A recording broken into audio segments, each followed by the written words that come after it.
Yolvoraman dada, u odamga uzatmayman. U dadang endi yo'q. Agar shu odamga uzatsalaring, bu uydan oppoq libosda emas, oppoq kafanda chiqqanimni ko'rasizlar. Mehra otasining qarzini uzish uchun turmushga chiqishga rozi bo'ldi. Men roziman dada. O'sha odamga tegishga. Hammasidan xabarim bor. Onam hammasini aytib berdilar.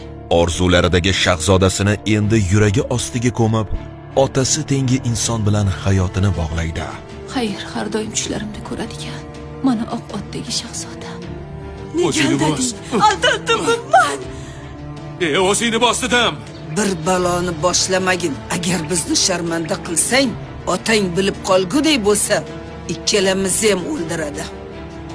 Oilali erkakdan farzand kutayotgan opasi or nomus va muhabbati o'rtasida qolgan. Hayot barcha shafqatsizliklarni shu opa-singillarga ko'rsatadimi? Men juda katta xato qildim. Qanaqa? Uni sevib, shu tufayli undan homilador bo'ldim. Nima? Jim. Homilador ham dersiz? Ularni bu chigal vaziyatdan kim olib chiqadi?